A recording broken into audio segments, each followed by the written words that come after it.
Hello guys, स्वागत है आपका मेरे YouTube channel time pass fantasy में। आज के वीडियो में हम बात करेंगे आईपीएल के मैच नंबर 59 जो जीटी वर्सेस सीएसके के बीच में अहमदाबाद में खेला जाएगा। अहमदाबाद के नरेंद्र मोदी स्टेडियम में खेला जाएगा शाम 7:30 बजे से।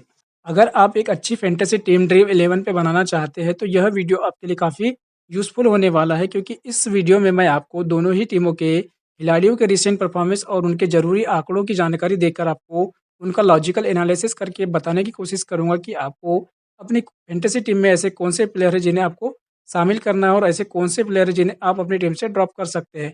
ये सब जानकारी जब आपके पास होगी तभी आप एक अच्छी फैंटेसी टीम बना सकते हैं। इसलिए आपसे रिक्वेस्ट है, इस वीडियो को अंत तक ज़रूर देखिएगा ताकि आपको सारे पॉइंट्स क्लियर हो जाए, ताकि ताकि आप खुद से एक अच्छी फैंटेसी टीम बना सको। इसलिए इस वीडियो को अंत तक ज़रूर देखिएगा ताकि आपको सारे पॉइंट समझ आ जाएंगे, तभी आप एक अच्छी फैंटेसी टीम बना सकते हैं। चलिए तो आज का वीडियो शुरू करते हैं। सबसे पहले बात करेंगे पिच रिपोर्ट की। तो अहमदाबाद की जो पिच होती है वो बल्लेबाजों के लिए काफ़ी अच्छी मानी जाती है। बॉल बैट पे बहुत आसानी से आती है, जिससे शॉट खेलने में आसानी होती है। शुरुआत के ओवर्स में स्विंग बॉलर्स को पिच से काफ़ी हद तक मदद मिलती है, जिससे शुरुआत के ओवर्स में रन बनाना थोड़ा मुश्किल हो जाता है as compare then second inning के। आउटफील्ड तेज होने के कारण शॉट खेलने में काफ़ी आसानी होती है। ग्राउंड का डायमेंशन बड़ा होने के कारण बड़े शॉट इस ग्राउंड पे बहुत कम ही देखने को मिलते हैं, पर छोटे शॉटों के द्वारा भी अच्छा खासा स्कोर इस ग्राउंड पे टीमों के द्वारा बनाया गया है। अगर बात करा जाए तो इस ग्राउंड पे धीरे धीरे जैसे जैसे मैच आगे बढ़ता है, स्पिनर्स को भी कुछ हद तक इससे मदद मिलना शुरू हो जाती है। जो भी टीम सबसे पहले टॉस जीती है वह सबसे पहले बॉलिंग करने का निर्णय लेती है इस ग्राउंड पर। इस ग्राउंड पे अब तक जो टी20 डोमेस्टिक मैचेस खेले गए हैं, 27 मैचेस अब तक खेले गए हैं, जिसमें पहली बैटिंग करने वाली टीम ने 12 मैचेस जीते हैं। तो वही अगर सेकंड टीम ने जो मैचेस जीते हैं वो 14 मैच अब तक जीते हैं, जबकि एक मैच अब तक टाई रहा है। वही अगर एवरेज स्कोर की जब बात करा जाए फर्स्ट इनिंग की, तो वह 169 रहा है अब तक। अगर बात देखा जाए आईपीएल 2023 में जो इस ग्राउंड पे टोटल जो मैचेस खेले गए थे, वो टोटल 9 मैचेस खेले गए थे, जिसमें पहली बैटिंग करने वाली टीम ने 5 मैचेस जीते थे। तो वही सेकेंड टाइम बैटिंग करने वाली टीम ने 4 मैच जीते थे। पहली इनिंग का जो एवरेज स्कोर की बात करा जाए, जब फर्स्ट टाइम टीम बैटिंग करती है तो उसका जो एवरेज स्कोर है वो 213 है, जबकि सेकेंड टाइम बैटिंग करने वाली टीम का जो एवरेज स्कोर है अब तक जो रहा है वो 168 रहा है अब तक। अगर बात करा जाए स्पिन और पेसर के बीच में जो विकेट की बात करा जाए, तो पेसर्स को बहुत ज़्यादा विकेट इस ग्राउंड पे अब तक मिले हैं, पर देखा जाए तो दोनों ही को ही अच्छे खासे विकेट इस ग्राउंड पे मिलते हैं, चाहे वो स्पिन बॉलर हो चाहे या फास्ट बॉलर हो। ग्राउंड बड़ा होने के कारण स्पिनर्स के खिलाफ बड़े शॉट खेलना काफ़ी मुश्किल साबित होता है इस ग्राउंड पर। अगर बात करा जाए 2024 के आईपीएल सीजन की, तो इस ग्राउंड पे अब तक टोटल 5 मैचेस खेले जा चुके हैं, जिसमें पहली बैटिंग करने वाली टीम ने 1 मैचेस जीता है, जबकि सेकेंड टाइम बैटिंग करने वाली टीम ने 4 मैचेस अब तक जीते हैं। एवरेज स्कोर की बात करा जाए फर्स्ट टाइम बैटिंग का, तो वह 145 था, जबकि सेकेंड टाइम बैटिंग करने वाली टीम का जो एवरेज स्कोर है वह 140 है। अगर आप इन 5 मुकाबलों के बारे में देखेंगे तो आपको पता चलेगा कि इस ग्राउंड पे पेसर्स को ज़्यादा विकेट मिलते हैं एज़ कम्पेयर देन स्पिनर्स के। तो शुरुआत के ओवर्स में अगर स्विंग बॉलर्स ने अगर अच्छी बॉलिंग कर दी, तो शुरुआत के जो ओपन बल्लेबाज होते हैं किसी भी टीम के, उन्हें रन बनाना काफ़ी मुश्किल होता है और काफ़ी स्ट्रगल का सामना करना पड़ सकता है रन बनाने के लिए। इस ग्राउंड की बात करा जाए तो अब तक आईपीएल के जो टोटल मैचेस खेले गए इस ग्राउंड पे टोटल अब तक 32 मैचेस खेले गए हैं, जिसमें पहली बैटिंग करने वाली टीम ने 14 मैचेस जीते, तो वही सेकेंड टाइम बैटिंग करने वाली टीम ने 18 मैच अब तक जीते हैं। अगर वही एवरेज स्कोर की बात करा जाए फर्स्ट टाइम बैटिंग का, तो वह 171 था, जबकि सेकेंड टाइम बैटिंग करने वाली टीम का जो एवरेज स्कोर की बात करा जाए तो वह 158 रहा है अब तक। आगे हम देखेंगे दोनों ही टीमों के बैटिंग बॉलिंग स्टाइल की। तो ओपनिंग पेयर में दोनों ही टीमों की तरफ से राइट हैंड कॉम्बिनेशन देखने को मिलेगा। वही अगर देखा जाए तो सीएस के तरफ भी देखा जाए तो 3 लेफ्ट हैंड बैट्समैन आपको देखने मिल सकते हैं। गुजरात की तरफ से भी 3 लेफ्ट हैंड बैट्समैन आपको देखने को मिल सकते हैं। तो इस तरह आप दोनों ही टीमों के बैटिंग बॉलिंग स्टाइल देख सकते हैं। आगे हम देखेंगे दोनों ही टीमों के प्लेइंग 11 उनके रिसेंट स्कोर की। सबसे पहले बात करेंगे गुजरात की। तो गुजरात की तरफ से रिद्धिमान शाह का प्रदर्शन अब तक कुछ खास नहीं रहा है। लास्ट मैच में इन्होंने कोई भी रन नहीं कर पाया था। अगर शुभमन गिल की बात करा जाए तो शुरुआत के मैचेस में इनका काफ़ी अच्छा प्रदर्शन रहा, परंतु लास्ट 2 मैच में इनका प्रदर्शन काफ़ी डाउन जा चुका है। लास्ट मैच में इन्होंने 2 रन की पारी खेली थी। वही साई सुदर्शन ने भी शुरुआत तो आईपीएल की अच्छी की थी, परंतु लास्ट मैच में इन्होंने मात्र 6 रन बनाए थे। वही अगर बात करा जाए तो डेविड मिलर ने लास्ट मैच में 30 रन की पारी खेली थी। शाहरुख खान की बात करा जाए तो इन्होंने लास्ट मैच में 37 रन की पारी खेली थी टीम के लिए। वही राहुल तेवतिया ने 35 रन की पारी खेली थी। राशिद खान की बात करा जाए तो लास्ट मैच में 18 रन बना के 2 विकेट इस मैच में लिए थे इन्होंने। मोहित शर्मा की बात करा जाए तो इनका आईपीएल का सफ़र अब तक ठीक-ठाक ही रहा है, लास्ट मैच में इनको कोई भी विकेट नहीं मिला था। वहीं नूर अहमद का भी आईपीएल का सफ़र अब तक बढ़िया ही रहा है, लास्ट मैच में इनको 2 विकेट मिले थे। वहीं अगर संदीप वारियर की बात करा जाए तो इनको लास्ट मैच में प्लेइंग 11 में जगह नहीं मिल पाई थी। इस तरह गुजरात ने आईपीएल में अब तक का प्रदर्शन किया है। आगे हम देखेंगे सीएसके प्लेइंग 11 उनके रिसेंट स्कोर की। सबसे पहले बात करें अजिंक्य रहाणे की, तो इनका आईपीएल का सफ़र अब तक का कुछ खास नहीं रहा है, मिला-जुला सफ़र ही अब तक रहा है। लास्ट मैच में इन्होंने 9 रन की पारी खेली थी। ऋतुराज गायकवाड़ का जो अब तक का आईपीएल का सफ़र है बहुत ही लाजवाब रहा है। लास्ट मैच में इन्होंने 32 रन की पारी खेली थी। शिवम दुबे की बात करा जाए तो शिवम दुबे का भी आईपीएल का सफ़र बहुत ही बढ़िया रहा है। लास्ट मैच में कुछ खास नहीं कर पाए, 0 पे ही आउट हो गए थे। वही डेरिल मिचेल का अब तक आईपीएल सफ़र भी बढ़िया रहा है, लास्ट मैच में 30 रन की पारी खेली थी। वही अगर मोइन अली की बात करा जाए तो इनको प्लेइंग 11 में मौका मिला था, जहाँ उन्होंने 17 रन की पारी खेली थी। वही एमएस धोनी ज़्यादा कुछ नहीं कर पाए थे और 0 रन पे ही आउट हो गए थे। समीर रिजवी ने 26 रन की पारी खेली थी। रवींद्र जडेजा का जो अब तक आईपीएल का सफ़र रहा है बढ़िया रहा है, हर मैच में कोई ना कोई एक विकेट जरूर निकाले थे। लास्ट मैच में उन्होंने 43 रन बनाए थे और 3 विकेट भी टीम के लिए निकाले थे। वही अगर देखा जाए तो शार्दुल ठाकुर का टीम में कभी अंदर कभी बाहर होते रहते हैं। लास्ट मैच में इन्होंने 17 रन और 1 विकेट लिया था। वही अगर देशपांडे की बात करा जाए तो इनका भी आईपीएल का सफ़र अब तक बहुत ही बढ़िया रहा है। लास्ट मैच में इन्होंने 2 विकेट मिले थे। वही अगर मुस्तफिजुर रहमान की बात करा जाए तो लास्ट मैच में इनको कोई भी विकेट नहीं मिला था, परंतु इनका आईपीएल का सफ़र अब तक बढ़िया रहा है। वही अगर पथिराना की बात करा जाए तो आईपीएल का सफ़र बहुत ही बढ़िया रहा है अब तक इनका भी। लास्ट मैच में इनको कोई भी विकेट नहीं मिला था। तो इस तरह से सीएसके ने अब तक आईपीएल में प्रदर्शन किया है इस तरह का। आगे हम देखेंगे दोनों ही टीमों के बीच में जो हेड टू हेड मुकाबले हुए उनके बारे में। इन दोनों ही टीमों के बीच में अब तक जो हेड टू हेड मुकाबले हो चुके हैं, अब तक टोटल 6 मुकाबले हुए हैं, जिसमें दोनों ही टीमों ने 3-3 मुकाबले अब तक अपने नाम किए हैं। आगे हम देखेंगे इन दोनों ही टीमों के बीच में जो लास्ट 4 हेड टू हेड मुकाबले हुए हैं, उन 4 हेड टू हेड मुकाबलों में इन दोनों ही टीमों का किस तरह से प्रदर्शन अब तक रहा है। पहले मैच की बात करा जाए जिसे सीएसके ने जीता था, जीटी की तरफ से देखा जाए तो साई सुदर्शन ने 96 रन की पारी खेली थी। वही अगर रिद्धिमान शाह ने 54 रन बनाए थे और अगर देखा जाए तो शुभमन गिल ने 39 रन की पारी खेली थी। वही मोहित शर्मा को 3 विकेट मिले थे। वही और नूर अहमद को भी उस मैच में 2 विकेट मिले थे। अगर सीएसके की तरफ से देखा जाए तो शिवम दुबे ने 32 रन की पारी खेली थी। अजिंक्य रहाणे ने 27 रन बनाए थे। वही गायकवाड़ ने 26 रन की पारी खेली थी और रवींद्र जडेजा ने 15 रन बना के 1 विकेट इस मैच में लिया था। पथिराना को 2 विकेट मिले थे। दीपक चहर को 1 विकेट इस मैच में मिला था। हेड टू हेड मुकाबले में दूसरे मैच की बात करा जाए जिसे सीएसके ने जीता था, तो सीएसके की तरफ से ऋतुराज गायकवाड़ ने 60 रन की पारी खेली थी। रविंद्र जडेजा ने 22 रन बना के 2 विकेट भी लिए थे उस मैच में। अजिंक्य रहाणे ने 17 रन बनाए थे। पथिराना को 2 विकेट मिले थे और महेश दीक्षिणा को भी, दीपक चहर को भी इस मैच में 2 विकेट मिले थे। अगर गुजरात की तरफ से बात करा जाए तो शुभमन गिल ने 42 रन की पारी खेली थी। राशिद खान ने 30 रन बना के 1 विकेट लिया था। विजय शंकर की बात करा जाए तो 14 रन बनाए थे। मोहित शर्मा को 2 विकेट और नूर अहमद को 1 विकेट इस मैच में मिला था। हेड टू हेड मुकाबले में तीसरे मैच की बात करा जाए जिसे गुजरात ने जीता था, सीएसके की तरफ से देखा जाए तो गायकवाड़ ने 92 रन की पारी खेली थी।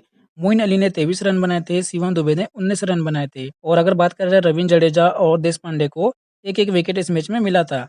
अगर गुजरात की तरफ से देखा जाए तो शुभमन गिल ने 63 रन बनाए थे। विजय शंकर ने 27 रन की पारी खेली थी और रिद्धिमान शाह ने 25 रन बनाए थे। साई सुदर्शन ने 22 रन बनाए थे और राशिद खान ने 10 रन बना के 2 विकेट इस मैच में लिया था। हेड टू हेड मुकाबले में चौथे मैच की बात करें तो जिसे सीएसके ने जीता था, गुजरात की तरफ से देखा जाए तो रिद्धिमान शाह ने 21 रन की पारी खेली थी। साई सुदर्शन ने 37 रन बनाए थे। डेविड मिलर ने 21 रन की पारी खेली थी। रशीद खान को 2 विकेट मिले थे और साई किशोर, मोहित शर्मा को इस मैच में एक एक विकेट मिला था। वही अगर सीएसके की तरफ से देखा जाए तो गायकवाड़ ने 46 रन बनाए थे। सचिन रविंद्र ने भी 40 रन की पारी खेली थी। वही अगर शिवम दुबे की बात करा जाए तो 51 रन की शानदार पारी खेली थी। डेरिल मिचेल ने 24 रन बनाए थे। दीपक चहर, मुस्तफिजुर रहमान और तुषार देशपांडे को इस मैच में 2-2 विकेट मिले थे। वही पथिराना को 1 विकेट इस मैच में मिला था। तो इस तरह मैंने आपको इन 4 हेड टू हेड मुकाबलों में दोनों ही टीमों का किस तरह से प्रदर्शन किया, इसकी पूरी जानकारी आपको दे दी है। उम्मीद है कि यह जानकारी आपको अच्छी लगी होगी। इन 4 हेड टू हेड मुकाबलों में आपने देखा होगा तो सीएसके की तरफ से गायकवाड़, दीपक चहर, शिवम दुबे और पथिराना बहुत ही इंपॉर्टेंट प्लेयर के रूप में साबित हुए हैं। जबकि गुजरात की तरफ से देखा जाए तो शुभमन गिल, साई सुदर्शन, नूर अहमद और राशिद खान 4 ऐसे प्लेयर गुजरात की तरफ से है जो काफ़ी इंपॉर्टेंट प्ले कर सकते हैं इस मैच में भी। तो इस तरह ये दोनों ही टीमों के 4-4 ऐसे प्लेयर हैं जो आप अपनी फैंटेसी टीम बनाते समय इन चारों ही प्लेयर को, दोनों ही टीमों के 4-4 प्लेयर को अपनी टीम में कंसीडर कर सकते हैं।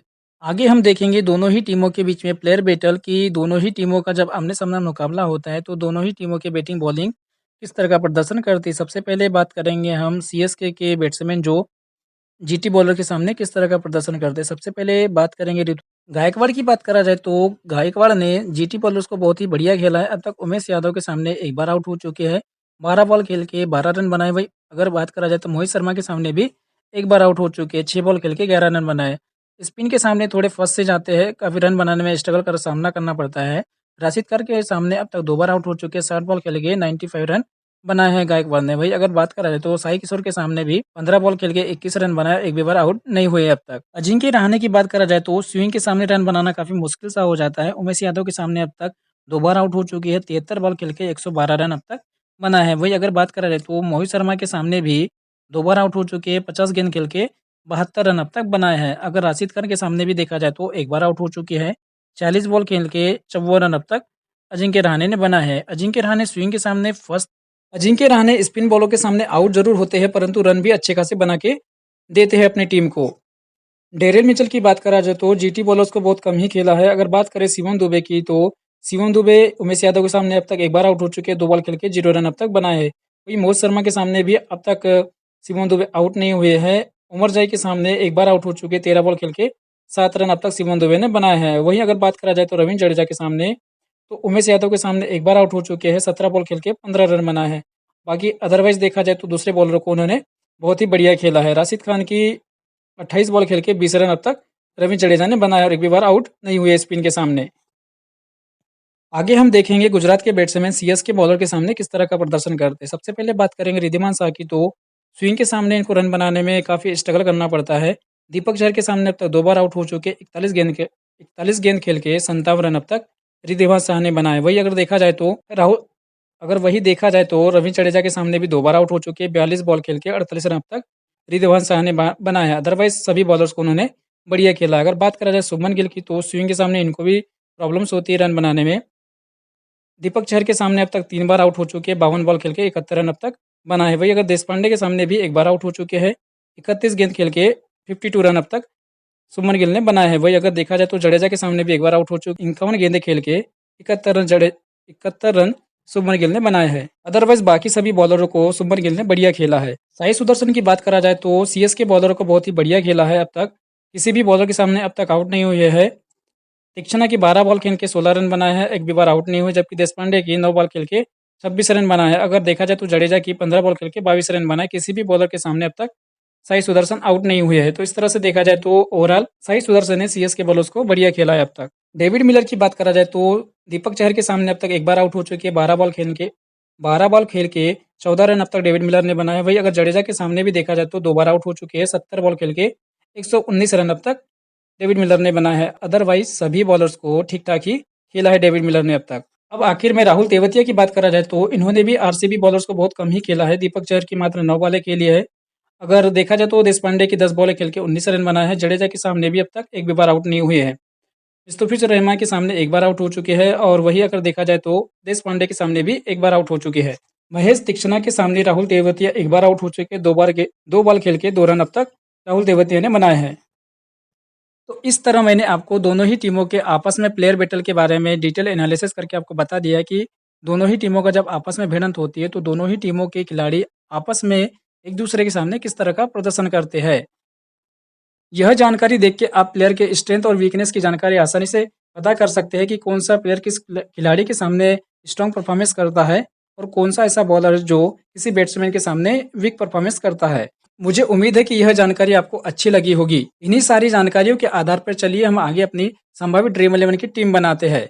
मैं अपनी टीम में कैप्टन के रूप में गायकवाड़ को शामिल करना चाहूंगा क्योंकि इनका अब तक का आईपीएल का सफर बहुत ही लाजवाब रहा है। तो मुझे उम्मीद है कि इस मैच में भी एक अच्छी पारी इनकी तरफ से देखने को मिल सकती है। वही अगर देखा जाए तो वाइस कैप्टन के रूप में आप शुभमन गिल को अपनी टीम में कंसिडर कर सकते हैं क्योंकि इनका आईपीएल का प्रदर्शन अब तक तो ठीक नहीं रहा है परंतु टैलेंट की कोई कमी नहीं है इसमें। तो हो सकता है इस बार एक अच्छी इनिंग इनकी तरफ से देखने को मिल सकती है इस मैच में। मैं अपनी टीम में डेरिल मिचेल, ऑलराउंडर के रूप में शिवम दुबे, रविंद्र जडेजा, मुस्तफिजुर रहमान, साई सुदर्शन, रिद्धिमान शाह, राशिद खान, उमर जाई और स्पिन बॉलिंग के रूप में नूर अहमद को अपनी टीम में शामिल करना चाहूंगा।